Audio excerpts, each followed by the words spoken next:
Warning: our YouTube channel and its videos may contain scenes, language, and content that may not be appropriate for all audiences. These videos include surveillance footage, undercover pursuit of suspects, actual police and rescue operations, and fearless confrontations.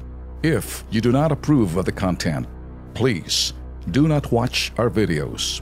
If you wish to continue, we strongly advise that you proceed with caution. Viewers' discretion is advised. Ito, yung pagdurusa ho ng mga taga-barangay 117, dyan sa Maligaya Street, Santo Niño, Caloocan City, abay, natuldo ka na. Ang mga residente. Talaga naman, kay saya-saya. Panoorin pa rin ba naman hindi?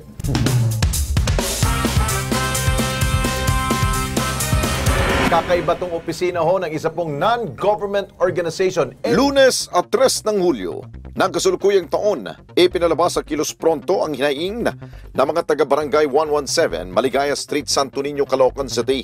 Ang reklamo, isa umanong non-government organization na nagpupulis-pulisan ang tigas mukhang ginamit ang waiting shed para sa kanilang pansariling kapakanan. Ang NGO, kung sila ay nasa gitna na ng kalye, pwedeng pagibayan, pwede patulak yan. Schedule mo nga, pasilip mo to. Ngayon, pasilip mo.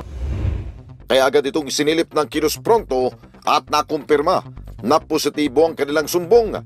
Hindi lang waiting shed ang inukupa ng grupo, nagdagdag pa ito ng kubol at sinakop na ang kalsada. Kailan ho ninyo aksyonan po to, engineer? Papalit po natin. Palis, yun!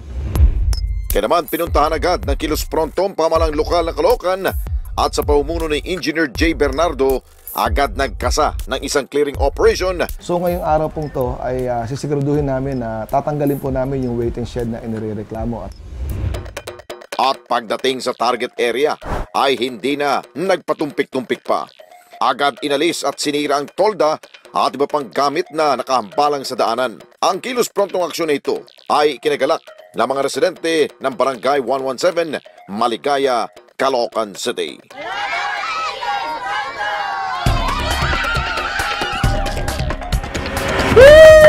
Gumaganon yung mga kababayan natin.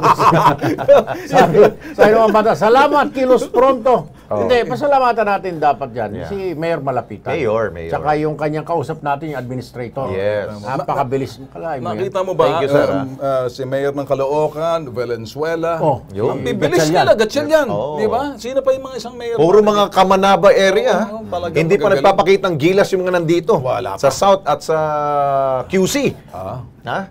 Sa QC, meron din. Meron rin. Meron din. Easy. Meron pang isa, merong isa. Parang meron pa ating isang lugar na mabibabilis din eh. Somewhere na sa dami na kasi natin, di na natin nakita. Sa Mandaluyong din. Yung isa, yung sabi niyang gumaganon-ganon. Wala pa yata. Yun yung nakarang administrasyon. Ayun. May ganun din eh. Yung tinamaan ng bala yung Kung sakali man kayo, parang kayo yung natatamaan, hindi namin sinasadya. Pasintabi lang. Ang pikon ay talo. Ayan. Basta siguraduhin nyo, kapag meron hong idinudulog na problema dito sa Kilos Pronto, pag inaabot namin sa inyo, dapat action ka. Kilos Pronto action. Automatic ang tawag. Automatic dapat noon. Okay.